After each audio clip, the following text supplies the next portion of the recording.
What is up, Nomad Nation? You've got Godfather. I am 1/4 of your Nomad Gamers. Well, 1/3 of your Nomad Gamers. Good Lord. Anyways, it is a start to a whole new week. It's Talking Tuesday. We're coming live at you. Wow, what a weekend. I hope your guys' Christmas was as merry and as wonderful as what my Christmas was. It was nice. It was relaxing. And yeah, we're all charged up and ready to go into the last half of 2025 and be ringing in 2026 on a Thursday night or Wednesday night. Wednesday night. Thursday is New Year's. Duh. Anyways, so you might see something new up here in the corner. I've got a brand new goal for Talking Tuesday, Thursday, and my game streams. We are going for 100 new Twitch followers. I believe we can get there. So, with that being said, if you're watching me over on Facebook, if you're watching me on Kick or on Twitch, thank you very much. You have found Godfather or Godfather09. What I need you to do is go on over there, hit that follow button. For Facebook, I need you to turn on your notifications. That way, every time that I come live at you, you are being notified.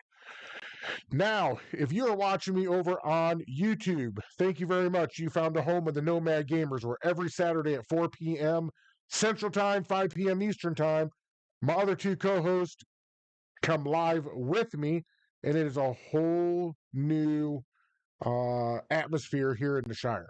We talk about a plethora of gaming news.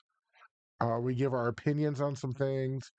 And we just generally have fun.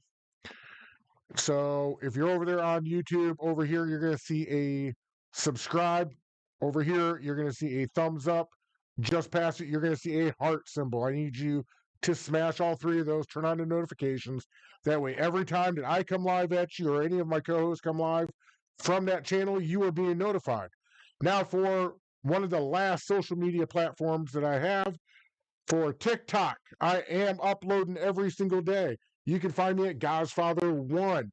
Need you to do me a favor, hit that follow button too. Once I get up to whatever number they say I have to be at, then I will take Talking Tuesday and Thursday live over to TikTok as well. If you want to talk to your favorite Nomad gamer, pretty much every night of the week, or on, I believe it's Wednesdays and Fridays for Fireball now, from 9 to like noon. Go on over to www.discord.com, search for your Nomad Gamers, and you can chat with your favorite Nomad. So, tonight, it is time for the famous What the Hell is the Background? Well, I'm not gonna roll out of your way. There it is, right there. As you can see, there is. Yeah, I can't point to it. Sorry.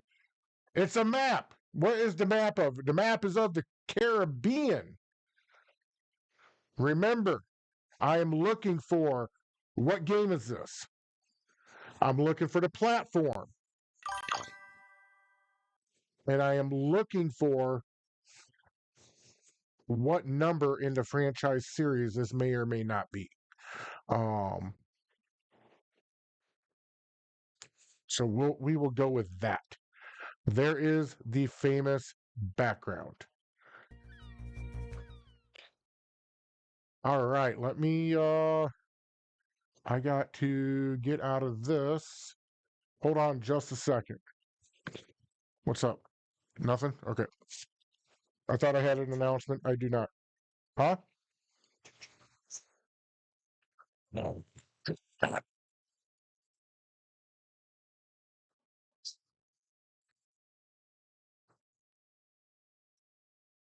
There we go. We're good. All right. So, first on our list tonight, we have got some news coming out of Call of Duty. Everybody knows I'm not a Call of Duty player. I don't really play too much. You probably see a shadow going by in my background. That's just sweet kitty pie. Uh, Call of Duty 7, Black Ops 7, is getting a lot of heat for skilled based matchmaking. I had to do a lot of thought about this. I actually went and I read the whole article. You can go find it as well over on Game Rant. But here, we'll just start taking some of it. A design director at Treyarch has addressed recent controversies surrounding the Call of Duty Black Ops 7 skill based matchmaking, refuting claims about adjustments for the holiday season. The debut of the mega popular shooter franchise's newest entry has been among the biggest new games of 2025. I am completely shocked by that. Already becoming one of the year's top 10 best selling releases within only a month. However, Call of Duty Black Ops 7 launch has not been without its fair bit of controversy. So I was very shocked when I heard and when I read that this was a top 10 best selling release within the year, because you always hear of the Call of Duty fans knocking Call of Duty. If you remember back in October when Battlefield 6 came out, the numbers there are, well, let's just hold on to that. Hey, Dakota, thank you very much for the like, my man. I do appreciate it.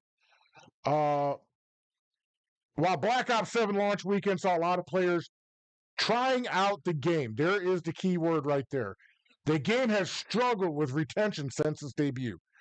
Many reports have cited Black Ops 7 sales being significantly lower than the franchise's previous entry, with opening week sales finishing, get this, at 50% lower than Black Ops 6. The newest Call of Duty has also seen a poor reception from fans. Uh, Many of them are criticizing the game's story, the single player components, uh, and now even the online multiplayer portion is being heavily criticized by the Call of Duty fans, uh, mainly because of the skill-based matchmaking system. Now, this is something that you would think would be very much so embraced by the fans, because it's skill-based, which means if you are a newbie coming into the game, you would want to be paired with people who are somewhat of a newbie as well. You don't want to be paired a newbie up against someone in the top 10. I mean, you're going to get your kill to death ratio is going to be like freaking maybe one kill to like 100 deaths. We got a comment. It's a completely trash game. I'm not going to lie to you. There's a lot of people out there saying that same thing. That seems to be what this article is talking about. I don't know why it went up on me. Black Ops 7 matchmaking has already been a point of controversy for fans, both for skill-based matchmaking and Warzone's new open matchmaking. Skill-based matchmaking has often drawn backlash from fans, with some feeling like the contest, I don't know why it says contest efforts to match similarly skilled based players makes casual matches too competitive. I don't get what they're saying here. Are they saying that they want to be paired with noobs and they just want it to be freaking easy? Because that's what it sounds like to me. As a new player coming into the game, I would want to be able to refine my skills as I'm climbing the ladder. I don't want to just be thrown into the freaking Shark Tank. Another one from Dakota. It's one singular thing about it if it's good, to be honest. Okay. Uh Treyarch did officially add open matchmaking to Warzone on December 4th, with the intent of reducing complaints about constant skill-based matchmaking. However, Treyarch confirmed that not long after open matchmaking debut, many Call of Duty fans were already moving back to the standard mosh pit queue, claiming the system did not feel the same as the versions in the open beta. Well, when you have a beta and everyone says it's awesome, and then you change one little thing about it when the game comes out, you're going to catch flack, just like we're hearing that Call of Duty is right now. Black Ops 7 has struggled in its opening months with the rocky launch has been coupled with a massive success of one of the franchise's biggest rivals. EA and DICE officially rolled out the long-awaited Battlefield 6 in October, seeing huge player counts for its release weekend. Battlefield 6 eclipsed, get this, 700,000 players on Steam and sold more than 7 million copies within just a few days of its launch, making it the biggest launch in franchise history. The shooter even topped the sales charts for its debut month of October, beating out another gaming mainstay in Pokemon Legends Z through A. We all knew that with Battlefield 6 coming out and then Call of Duty coming out on its heels, that unless Call of Duty hit an absolute grand slam home run, they were not going to be able to keep up with Battlefield 6. You were going to see players who, and I even said this when Call of Duty was coming out, you're going to see Battlefield kind of shrink a little bit while other players are going over to find out exactly what's going on with Call of Duty Black Ops 7. They want to go try it out, just like anybody who is a fan of that series would want to go do. But obviously, it isn't a good match with Battlefield. Battlefield's not having a problem with retention, whereas Call of Duty is. So something in the Call of Duty game or in the franchise is broken, and Treyarch needs to figure out how to fix it. Otherwise, mark my words, the Call of Duty franchise is in big trouble because this is not looking good on Treyarch, and it's not looking good on the Call of Duty franchise. It just isn't.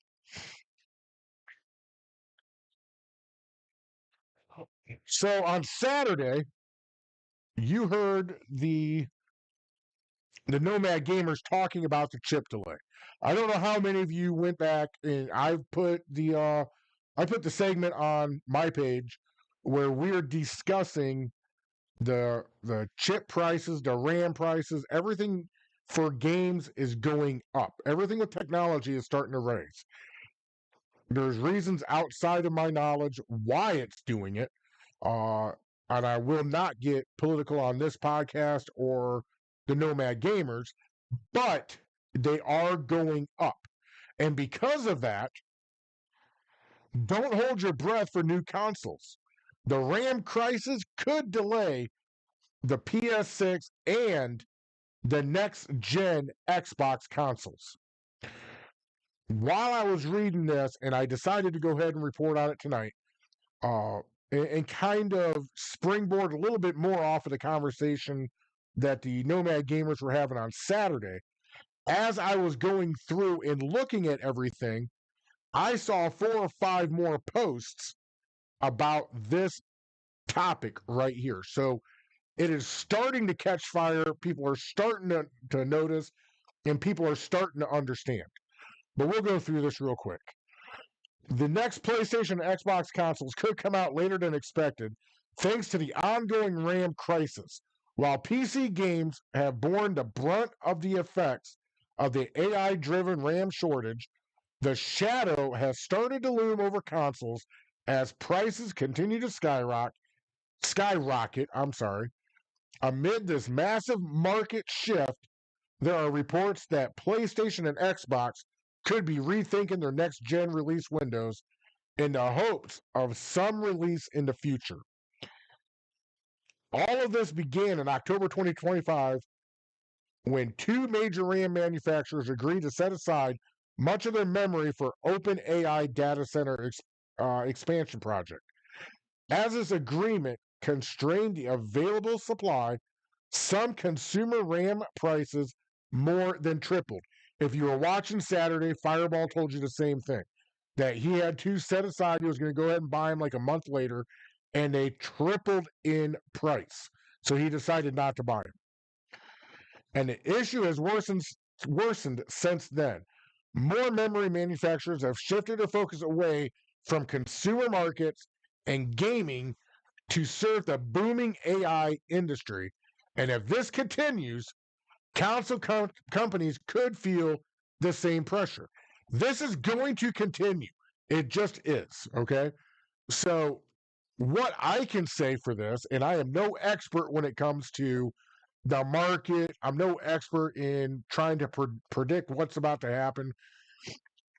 This is going to affect prices of the Xbox, the PCs, or your gaming laptops, and your PlayStations, along with Nintendo. It's going to affect everything for at least 2 to 3 years down the road. It just is. Let's see here. This also says that Xbox and PlayStation could delay, and I do see them delaying. But nothing has been said, but just what I see. Could delay next gen consoles to wait out this RAM shortage. It might take a while to wait out the RAM shortage. I don't see it resolving itself anytime soon.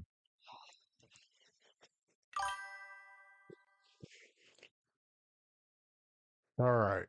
That is enough gloom and doom. And the Nomad Gamers already talked about this chip shortage.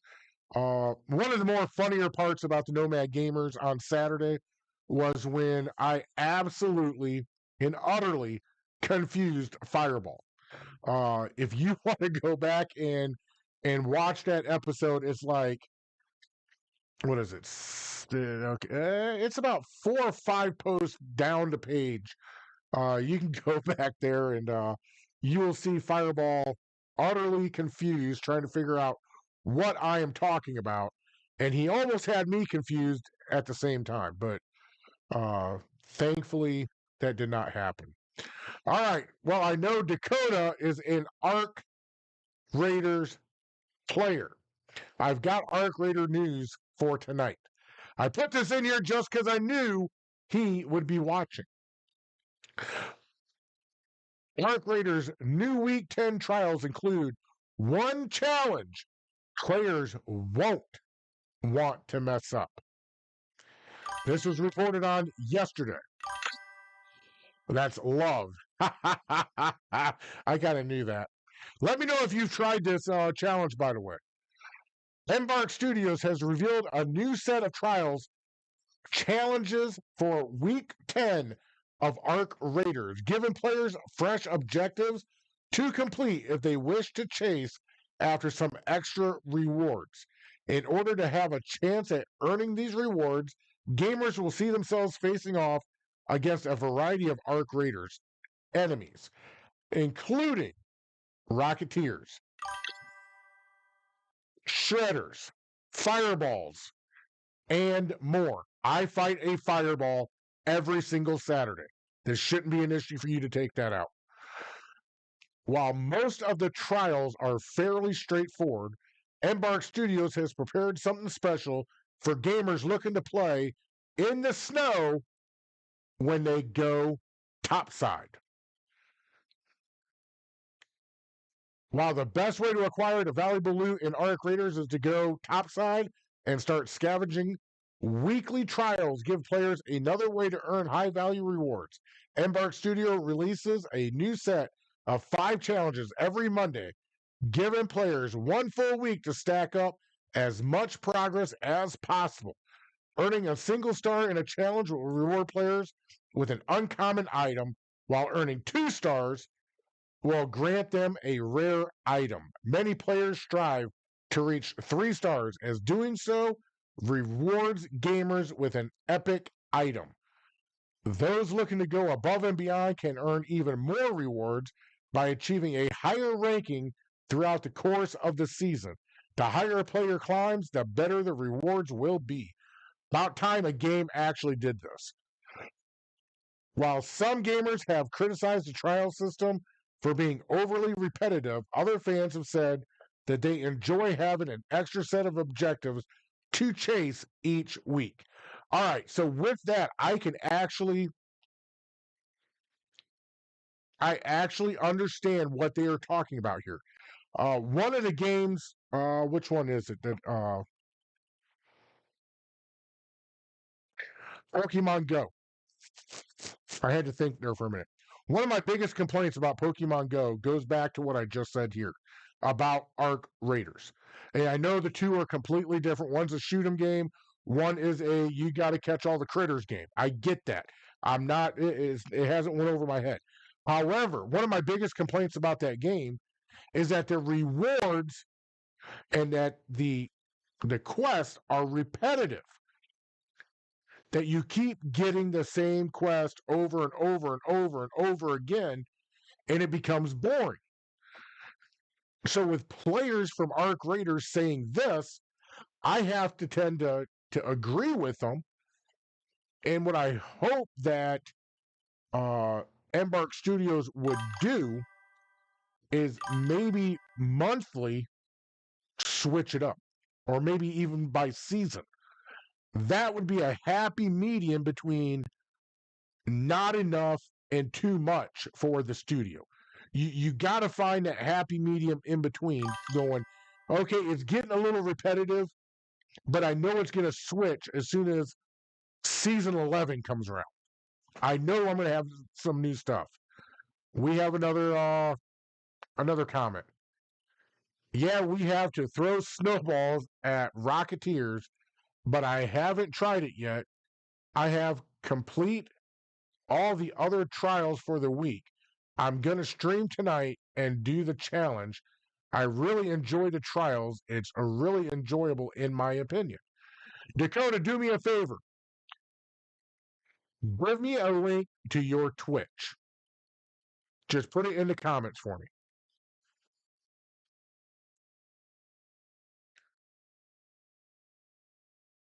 Just like Dakota was saying here.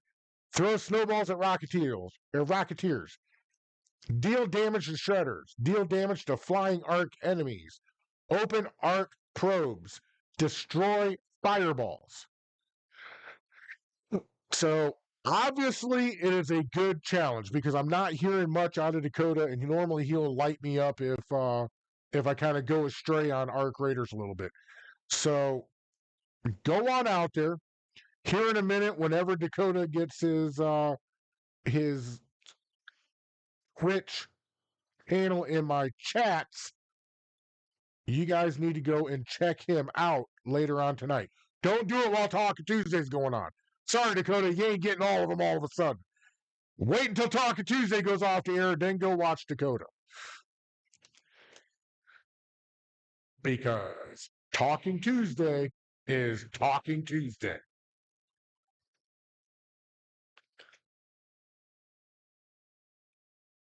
All right, let's move on, shall we? So what?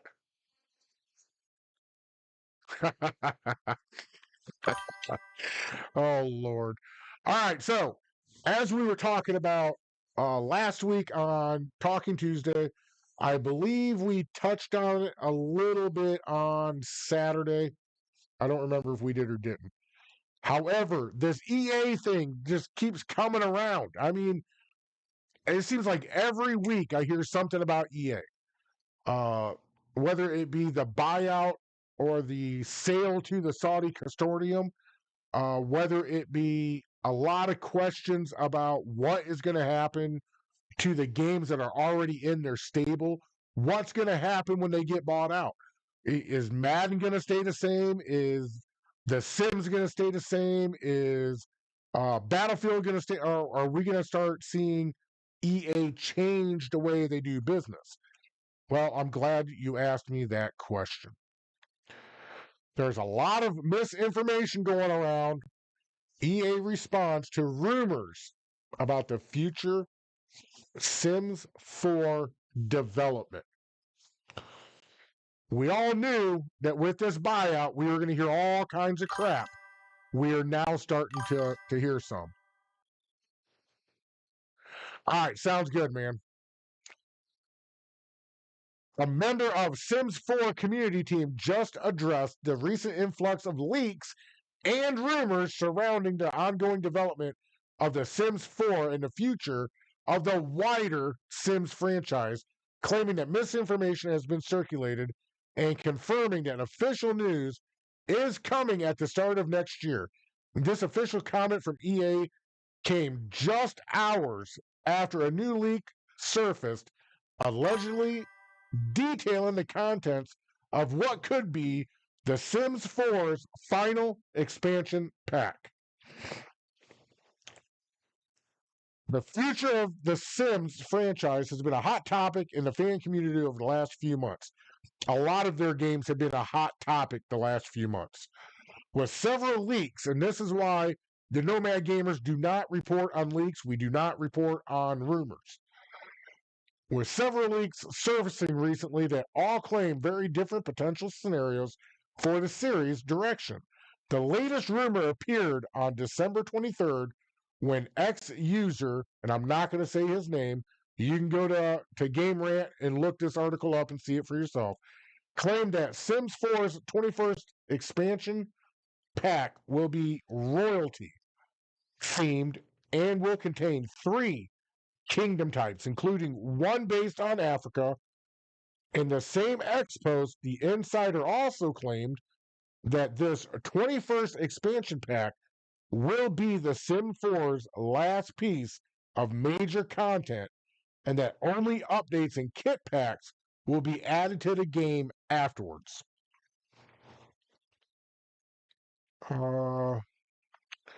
EA says official Sims 4 news will arrive in January of 2026. That is coming straight from EA's account. Actually, from Sims 4, but it's pretty much EA. Uh, so, yeah, it sounds like EA is coming out and they are going to start hitting this misinformation head on, and they're going to start giving us actual information about the games that we hold dear.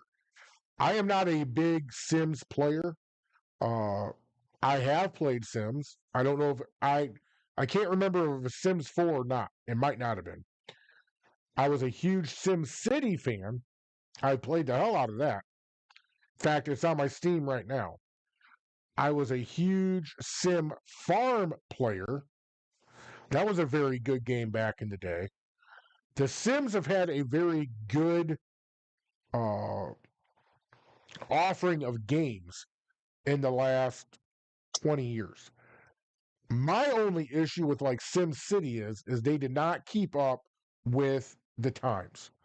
Uh, Instead of being able to have a curved road or have a cul-de-sac or have underground utilities, a whole bunch of other stuff, be able to expand your map a little bit. Uh, they stayed with the square uh, layout. And the progression was very, very hard. A lot of people did not want to.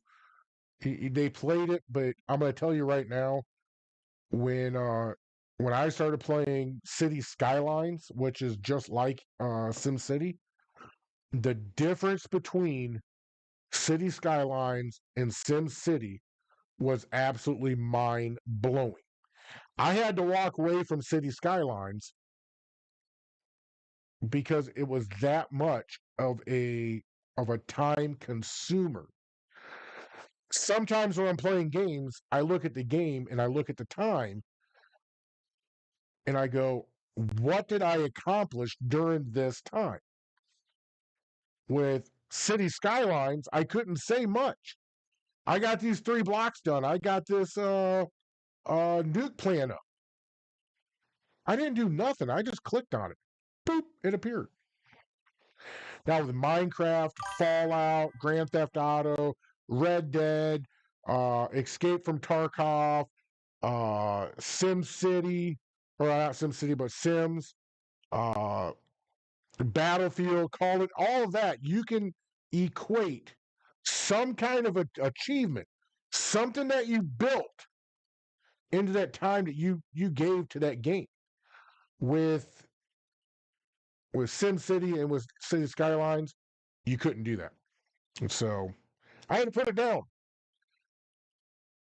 So we are going to keep an eye on the Sims 4 news, and I will report on it a little bit later on here in January. As soon as EA comes out with some news, it will be coming out on either Talking Tuesday or Thirsty Thursday, or it will come out just before one of my live game streams. So we have that looking at us and looking forward to it. All right, so one of the games that Fireball has been streaming over on TikTok. How many out there are watching Fireball with his streams? How many of you have liked his TikTok? If you haven't, you need to go over to the TikTok. You need to go look up Fireball123D, give him a follow, and when he is live, you need to tune in and say hi to him. Escape from Tarkov, one of his favorite games so far right now. At least the one that he's working on. Reveals a ton of new content coming in 2026. Escape from Tarkov has revealed tons of new content coming to the popular extraction shooter next year. As part of the recent Tarkov TV Live New Year's special, developer Battlestate Games offer players a glimpse at some of the cool stuff Escape from Tarkov players can expect to see from the game in 2026. Escape from Tarkov is the original extraction shooter and was in early access from 2017 until November 2025 when it finally launched on Steam. Throughout this time, it has built a dedicated community with many players having already enjoyed the game for years at this point.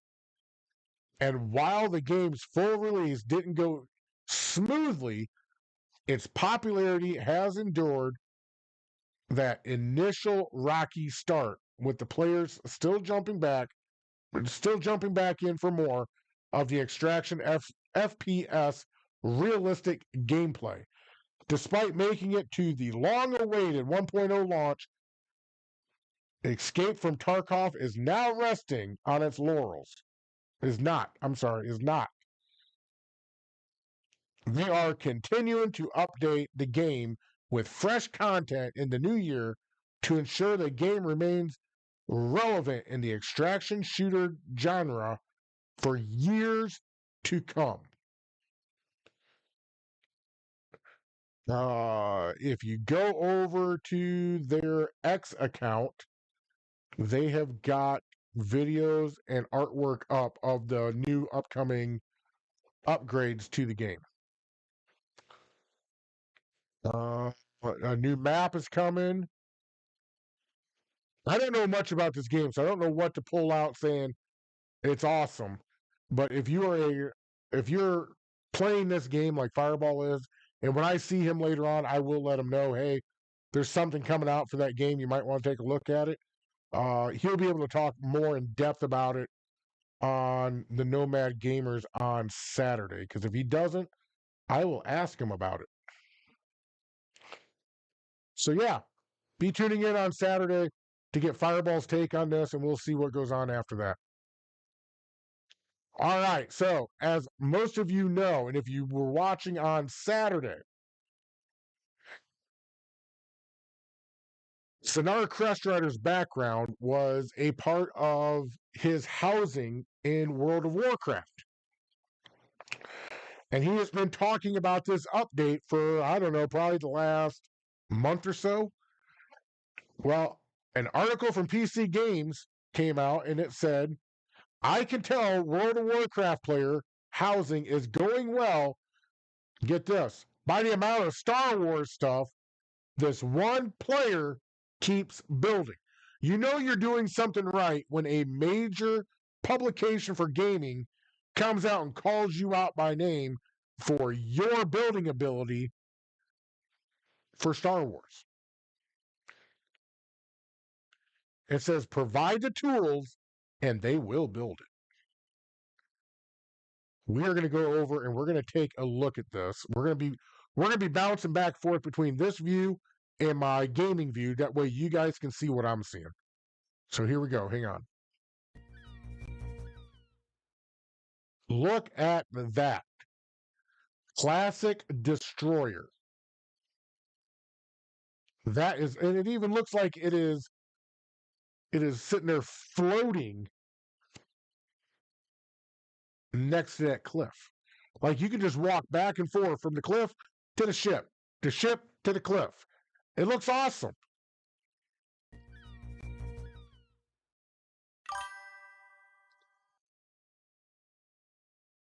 World of Warcraft finally has player housing, and for the last few weeks, this author's social media feeds have been full of people showing off their creations.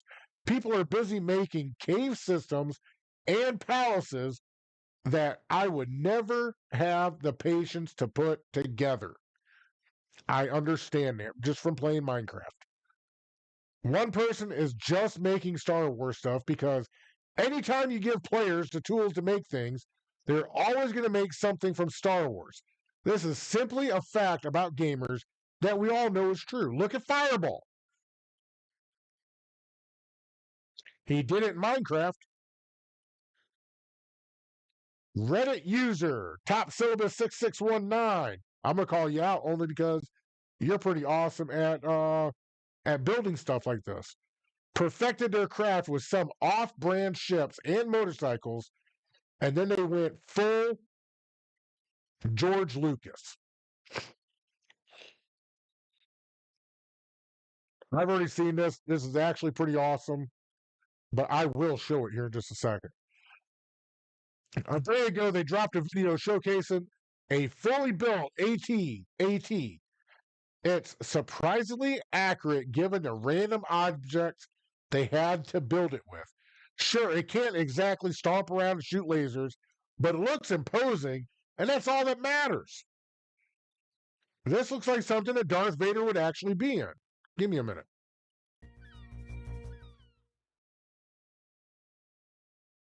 Look at that. That is just that's actually very amazing.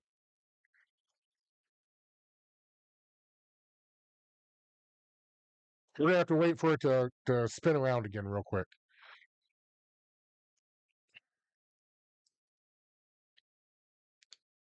Oh wait, I might have to do it.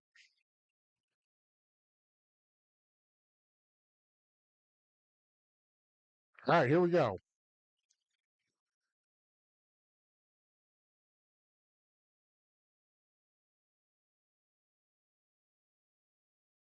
Huh. He's on a flying disc.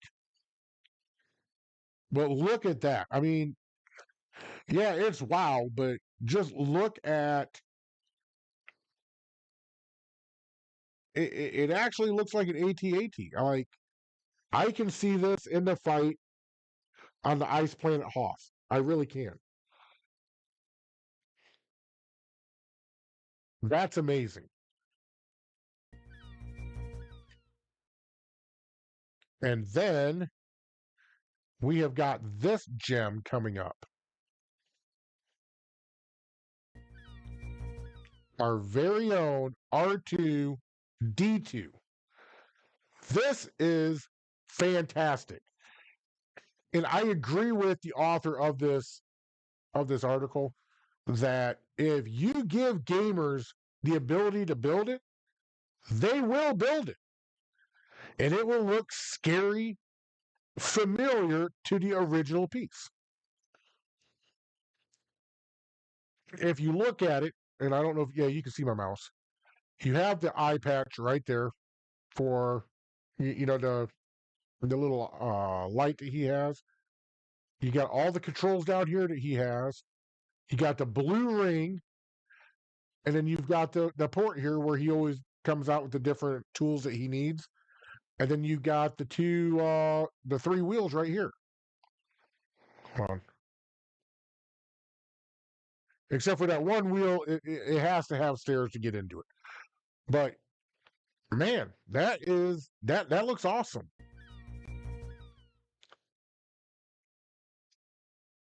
Oh, earlier today, WoW's biggest Star Wars fan, we've already seen this by the way, built an Imperial destroyer. And just like that,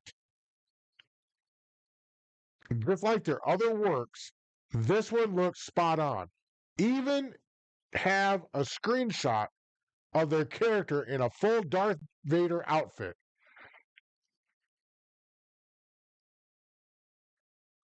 I'm speechless. Like this guy he went all out. So hats off to Top Syllabus 6619 because that build is amazing. You'll get a shout out from me. I don't care. All right. Now we've got some Bethesda news coming up from 4 of their games and a little bit more if you want to count in some of the other Fallout games. But here we go.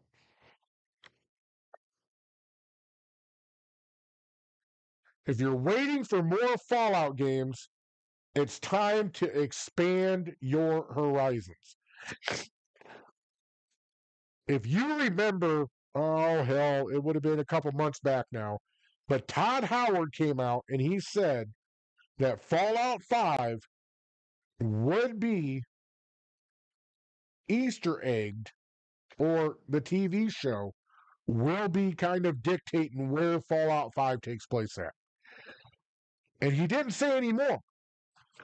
So that left fans and everybody who loves the Fallout franchise to think, what was that? Of course, it sent the internet just a spinning. There is so much going on out there with the Fallout franchise that it's absolutely crazy. But I can tell you one thing. I did see a report today that Fallout 5 is in production. They are working on it. It is more than the one sheet concept that they had a couple years ago. What that looks like, I couldn't tell you. What does that timeline look like? I couldn't tell you that either. While I was looking at this and while I was researching it, I saw one comment on it because you know everything from CNN, MS Now, Fox News, ABC, NBC, CBS, all of them on the internet now have a discussion thing down at the bottom. And one of the comments was, ironically, the game's going to come out on the same date that the bombs fell kinetically in the game. He was being a smartass saying it's not coming out to like 2077. Another one came out and said, and I'm paraphrasing for all of this, by the way. Another one came out and said, just remember, they told us the same thing about Skyrim 10 years ago. And that got me thinking. That fan was not wrong. Skyrim has been out there now for 10 years. Remember, Skyrim got leapfrogged by Starfield. So I think I'm going to find myself in the camp of I will believe it when I see it, or I'll believe it when they announce it and I see some gameplay along with it. Until then, I'm skeptical. All right, so let's get into this. And this, what I'm about to read to you, I didn't even know about this. New Fallout games? I didn't know anything about it. Fallout second season has gotten off to a great start. Yes, it has. Lucy is kicking ass again, and we head towards New Vegas, Mr. House, and presumably the events of the best game in the series. His words, not mine. Whether you're a seasoned gamer or a newcomer to the hobby, enticed by the show's promise of rad roach killing fun, Many players are looking around for a new game to sink their teeth into right now. The situation looks a little barren. The most recent video game in the franchise, Fallout 76, is a mammoth MMO that seems impenetrable to an outsider. I don't agree with that at all. Fallout 76 is you could actually get into that game and do something fairly early on in your playing time. It isn't one of these games where it takes you like 10, 15 hours to be able to actually start having fun. Fallout 76, maybe give it an hour and then you're immersed into it. It's game on from that point. The last single player entry is Fallout 4, a middling RPG that felt dated when it first released a decade ago and is pretty unanimously considered the worst in the series today. Again, their words, not mine. I enjoyed Fallout 4. Yes, it had its faults. Yes, it had its problems. But maybe I'm a glass half full type of guy. I was just happy we had a new Fallout. I was happy we had a new wasteland to go explore. Was there some difficulties with the game? Yes. Was there some disappointments with the game? Again, yes. But man, you got to take the good and run with it. And one of the goods was it was a new wasteland and a new story to go explore on the new console, which made it even better. Bethesda's boss, Todd Howard, hasn't helped things by saying that the next Fallout game, Fallout 5, at a guess, and that's what we're all guessing, will tie directly into the TV show. He has said that multiple times. That's great, but development probably hasn't even started. And if The Elder Scrolls 6 is anything to go by, the show will be hitting its 10th season by the time it eventually releases. I want to be mad at this statement. I really do. But I can't. I simply can't. Look at the timeline from when Elder Scrolls 6 was announced back in 2018, 2017, 2018, to now. It hasn't come out yet. It's been almost a decade. The time between Fallouts, well, 76 and Fallout 4 was not that big of a timeline in between. But between Fallout 4 and New Vegas was almost a decade. Was almost 10 years. So I get it. I get the pessimism. I get why people are like, but Godfather, I don't believe it's coming out. I get why Fireball and Zanar Crestrider are like, I don't know. I don't believe this is coming out. I get it. Some of the new games that have come out for Fallout, you can't look at any of the consoles. There's been no new game to hit the consoles. Let me rephrase that. No new game to the hold on. No new games on the PC or the consoles. The new games have came out on tabletop, on card games. Fallout Factions came out. I think about a month or two ago. It's almost like Warhammer's Kill Team, from what this is saying. I'm not a tabletop fan. I haven't played a tabletop game since I was in high school. So I might have to go check this out because I do have nerd headquarters, not even, I don't know, 8, 9 miles away from me right now. And that's all they do. Fallout Power Play. It is a competitive card game for 2 to 4 players.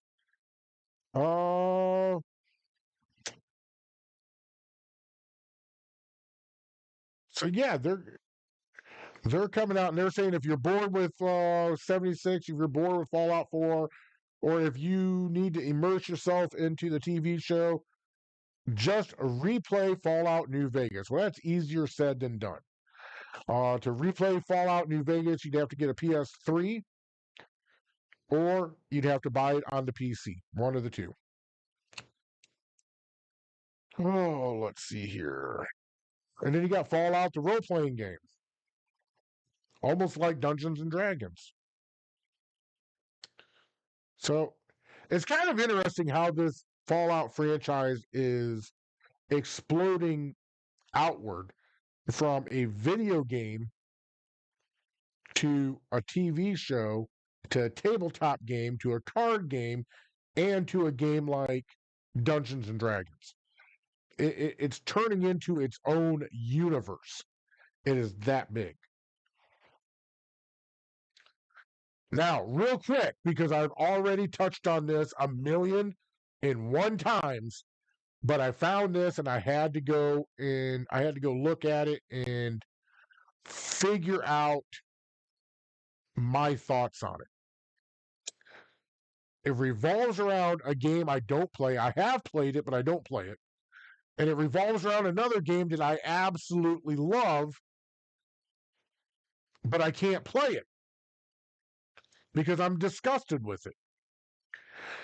Starfield will never be the next Skyrim. Nobody wants it to be. As it received 90% of fewer mods this year. If you remember at the beginning of the year, Starfield came out and you were able to add mods onto the game. The mods made the game so much more pleasant to play. You had free mods that they'd work sometimes. Then you had mods you had to pay for, which I never paid for them, so I can't tell you if they worked. I can't tell you if they didn't work. But it made the game more realistic. You were able to build ships that looked like ships. You were able to have weapons that you would actually have. You were able to build your settlement, or your outpost. I'm sorry, your outpost, the way that you should be able to build an outpost, without the constraints that Starfield put in place. And thinking more about Starfield, it feels like the game was just hastily thrown together. And I've said this for months. After I stopped defending it full throated to Fireball, to Chungus, to Sonar Crest Rider, to whoever was bashing it, once I figured out that I couldn't defend it anymore, I went back and I started thinking about it. What is so wrong with this game? We have already talked about much of it. You cannot compare Starfield with Fallout. You can't compare Starfield with Skyrim. You can't. You just can't do it. You're comparing apples to oranges. They're two separate games made by the same company. Yes, but you don't ever hear of anybody comparing Red Dead Redemption 2 to Grand Theft Auto 5. You just don't hear it. Why? Because they're apples and they're oranges. Yes, they're both made by the same company, but they're separate games. Starfield did not get that luxury because it was always compared to Fallout. I don't know how many times I heard that Starfield was nothing more than a space Fallout game. You see, and now I got Sweet Kitty Pie talking too. You see, this is a hot topic. It is. And I see where everybody's coming from. But I also see where the loyal gamers are coming from Starfield. But when I went and I read this article, when I was researching this for Talking Tuesday, a bunch of light bulbs went off. A lot of what I was saying was true. I was hitting the nail on the head. So let's get into this. Skyrim wasn't designed as a forever game, but its crunchy RPG mechanics and interactive world lent itself so intuitively to mods, and it quickly fostered one of the most active communities in gaming history. They had to. They've been forgot about 10 freaking years. This game should have been dead 5 years ago, but the community has to keep it together. Oh, let's see. Where the hell was I?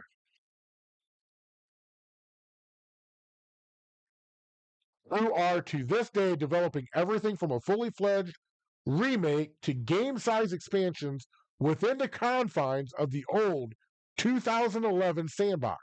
It's no wonder Bethesda has been chasing that high for 10 years now, with Xbox head Phil Spencer confidently predicting that Starfield would be another 12-year hit.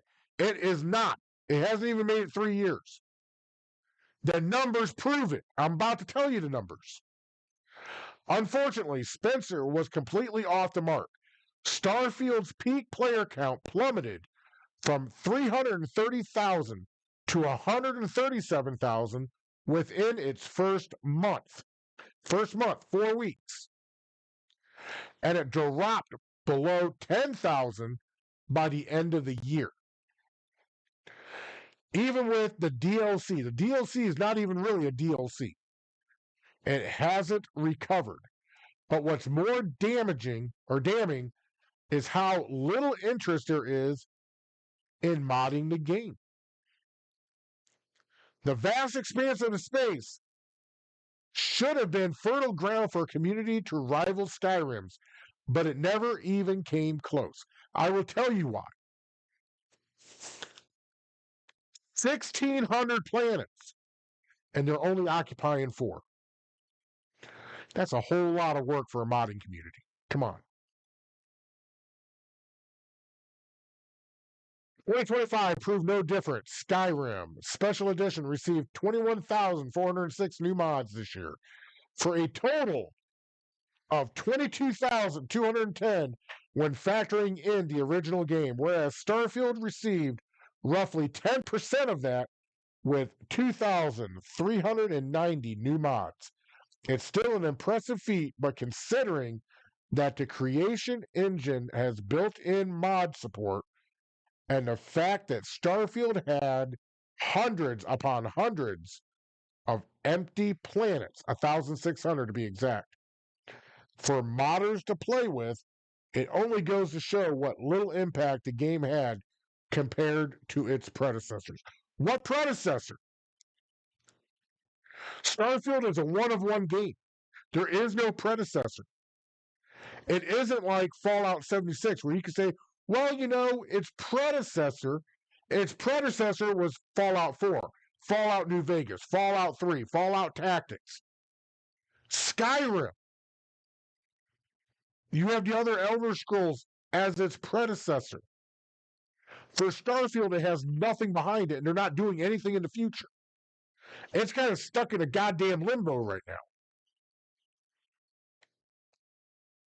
The top 10 most modded games of 2025 via Nexus. Going entirely by Nexus mods.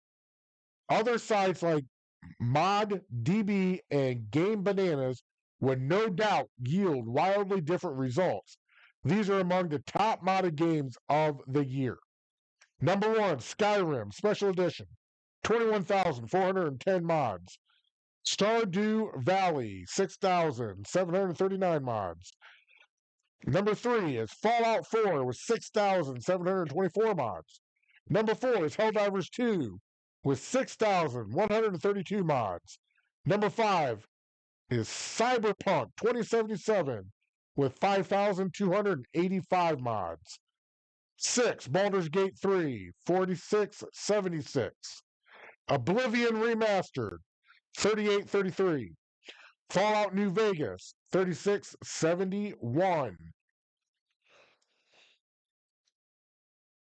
Marvel Rivals, coming in at number 9 with 2686. Number 10, Starfield with 2390. There are a few takeaways from this list, even after 14 years. Nothing comes close to dethroning Skyrim. Starfield only just clawed its way into the top 10 winning a narrow race with Kingdom Come Deliverance 2. Remember, Kingdom Come just came out this year. Oh, let's see. What else? Starfield might not be the next Skyrim, but it's not all bad. It holds the prestigious title of the 11th most modded game in Nexus history, with 11,900 mods. I am seeing more and more, and when there's a lot of smoke, there's normally a fire, that Bethesda is planning a Cyberpunk 2077 style comeback for Starfield. It's being dubbed Starfield 2.0. Maybe next year it will finally surpass Morrowind and take its number 10 crown. So I had to go and I had to look up and go, what do they mean when they say the Cyberpunk 2077 style comeback for Starfield? What does that entail? I love the game Starfield. I love it. I just wish Bethesda would do more with it. Even with the Cyberpunk 2077 expansion, I don't think I could get behind it. It's just not enough in my book. What they need to do is they need to turn Starfield into an MMO, just like Fallout 76. That's what they need to do. Turn it into a living game, not a single player, to where you have interactions with other spacers, where you have interactions with other players, where your outpost means something. Because right now it doesn't mean nothing. Right now, going through the Unity means nothing. Starting over means nothing. The game means nothing. So hopefully 2.0, they will fix a lot of what's going on with Starfield, and hopefully they will bring it to where you can play online. Because that's what it truly needs. It needs to be treated just like Fallout 76. So there's that. All right, ladies and gentlemen, Talking Tuesday is coming to an end. I know. Gonna shed a tear. It's all good. So I haven't been keeping up with Santiago. I've been crazy at work. Santi's been doing things with Back from the Dead, and he's been having his live at some crazy times that I just haven't been able to keep up with. So I don't have any news on the Santiago Cirillo front. I have no news from 420 Wrinkles. The flea bag is probably still the flea bag. I'll fuck with him next time I get around to it. But in the words of Santiago, your negativity cannot and will not break me. You're beautiful just the way you are. Keep gaming out there. Keep doing it. If you're out there playing a game and you run across a griefer and that griefer needs blown the fuck up, you blow that motherfucker up. Thank you so much for your support. Thank you for watching Talking Tuesday. We will see you again tomorrow, Wednesday, at 7:30 for another night of gaming, where I'm probably going to get killed in Grand Theft Auto 5 on the IAA missions, but it is what it is. So until then, Nomad Nation, peace and love. God's Father is out the door.